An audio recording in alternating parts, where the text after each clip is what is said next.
May 18th, fifth Sunday after Easter. John 13:31 to 35.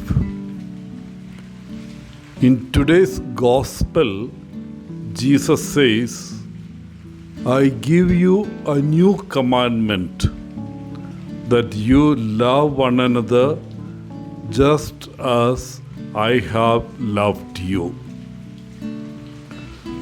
But we might wonder, what is new about it? The commandment to love wasn't new, of course. It is mentioned often in the Old Testament. The greatest commandment is to love God, and the next is to love our neighbor.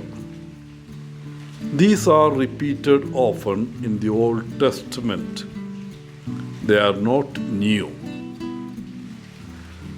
The new part of this is that we are commanded to love one another just as Jesus has loved us. And that means loving those who doubt us and deny knowing us, and even those who betray us. Because that's what Jesus did for us. He loved us and loves us even when we doubt, deny, or betray Him. And now, simply put, He asks us to do the same for others. It is not always easy, but it is always important, always commanded, and always should be done. If we are to love Him as He loved us, what does that mean? And I want to lift up 3 specific ways that we can do this, that we can love in the same way that Jesus loved. First, to love without expectation.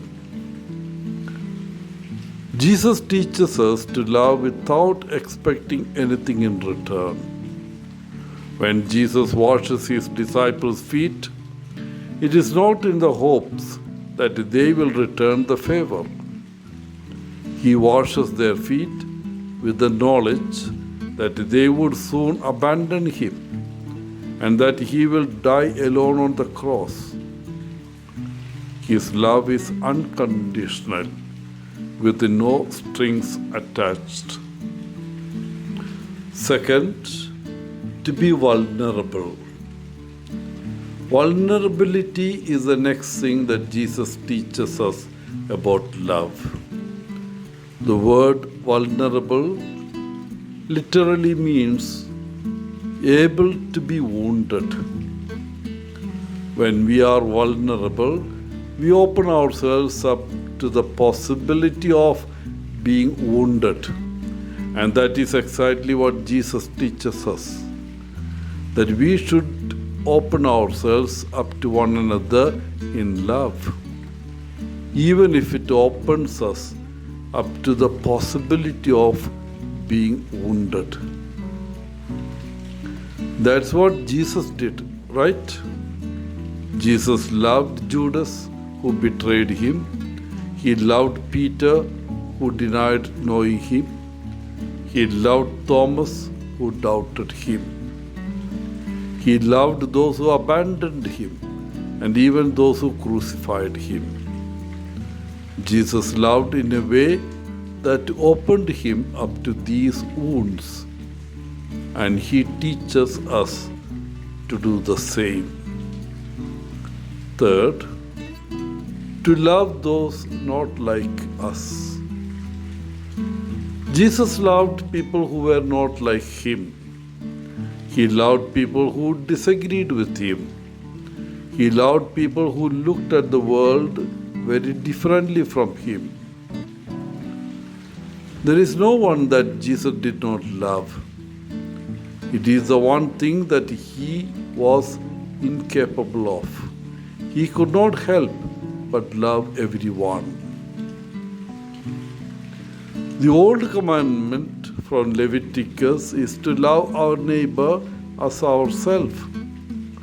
But the new commandment from Jesus is to love even those who are not our neighbors.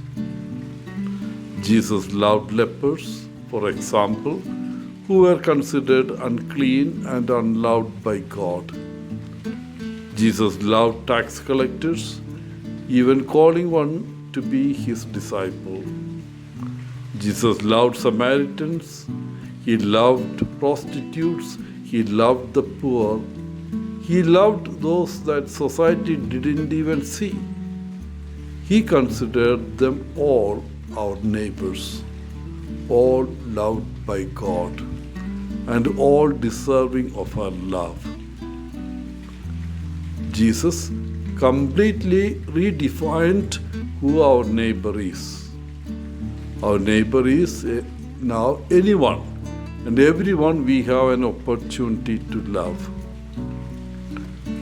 Dear friends, loving as Jesus loved is not easy. It is never going to be easy to love unconditionally without agenda or expectation. It is never going to be easy to love in a way that makes us vulnerable, that opens us up to being hurt. It is never going to be easy to love people who aren't like us. But it is certainly possible, or he wouldn't have commanded it. Wishing you a holy Sunday, Father Paul, CSSR from Bangalore.